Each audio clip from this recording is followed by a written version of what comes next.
Hi everybody, it's David from Doctors of Running, and today we have a juicy head-to-head. We've got the Nike Vaporfly Next Percent 3 and the Saucony Endorphin Elite. And so these are two of the top super shoes on the market right now, both aimed at the marathon, half marathon distances. There are a lot of similarities, there are some differences, and we're going to go into that today. But first, let's start off with some of the specifications. So Vaporfly, we'll start there. So taking a look at the Nike Vaporfly Next Percent 3, we have a 38 millimeters of stack height in the heel, 30 millimeters of stack height in the forefoot, an 8 millimeter drop platform with 6.5 ounces in a men's size 9. The Saucony Endorphin Elite, a little bit heavier. We're looking at 39.5 millimeters of stack in the heel, 31.5 millimeters of stack in the forefoot. Also an 8 millimeter drop platform coming in at 7.2 ounces. So specification wise, they're pretty similar. We're talking about a 0.7-ish ounce difference there. So I guess that could be a little substantial, but there are some reasons for that. And when we take a look at those things, I think it shows up in the ride a little bit as well. But I want to start off with the upper, the fit, comparing those two. When we take a look at these shoes, they're both actually really comfortable uppers for being a racing shoe. So I think they both did a phenomenal job.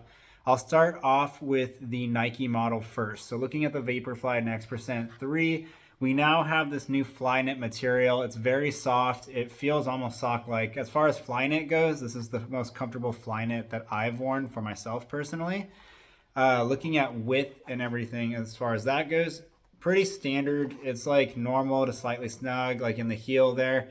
Midfoot is more forgiving than other Nike shoes I've worn with racing shoes, but it's still going to be in that performance fit area where it's normal, slightly snug. I think the Flyknit is also more adaptive and it doesn't encroach on that midfoot as much as some of the other engineered meshes and things they've done in the past. So it's just a little bit more comfortable, but I would still say it's more on the normal to slightly snug side. Forefoot, I'd say it's normal to slightly wide.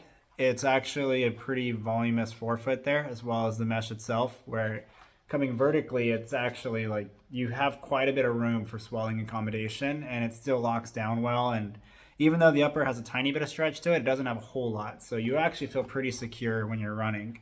Looking at the tongue is thin. It's a Vaporfly, but it's padded just enough. I've been able to lock down the shoe without having any irritation to the top of my foot. Looking at the Saucony Endorphin Elite, this one has more of an engineered mesh type design. It's got a little strap that goes along the medial and lateral aspect of the shoe. It also comes down across the plate and helps kind of just lock and cinch everything down.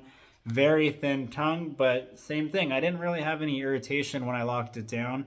This one definitely is a little bit thinner though. So if you're really locking it down, I mean, you might have a little bit of biting, but I didn't seem to have too much of an issue because the rest of the shoe locked down pretty well. I would say between the Vaporfly and the Endorphin Elite, the heel is pretty similar. You might have a tiny bit more width in the Endorphin Elite. There's not really a heel counter in this one, but you do have that external counter pad thing there, and just kind of holds the structure and keeps that heel from moving around too much. So I guess it's kind of it's a counter by default, but it doesn't really serve as much of that. It just seems to hold it a little bit. When we take a look at the fit throughout though, I'd say normal to slightly wide in the heel. I'd say normal, slightly wide in the midfoot. I'd say decently wide in the forefoot when we're taking a look at comparing the two there, and also just in general across the racing shoe category. So for those that have a little bit of a wider foot or need a little bit more of an accommodating space, the Endorphin Elite does seem to give more of that. When we look at how it locks down, what it feels like, they're both actually somewhat similar. They lock down really well. The upper is really comfortable on both. They're lightweight. They have a little bit of stretch, but not a lot. I felt reinforced and connected to the platform for both of the shoes. So as far as upper goes, I think they both knocked it out of the park. It's just a matter of your foot accommodation. Looking at the ride, this is where we have some similarities and differences. So I would say the Zoom X midsole is more bouncy. It's going to have a lot more pop off the forefoot, but the toe spring, it's prevalent, but it's not quite as dramatic as the toe spring in the Endorphin Elite. So even though the Power Run HG in the Endorphin Elite does give you some bounce, it's going to have a little bit more of a rolling feel to it. So if you like having that sharp toe spring and you kind of like rolling into the next step, the Endorphin Elite will certainly give that to you. I think at marathon paces for myself, it's really nice, and half marathon as well.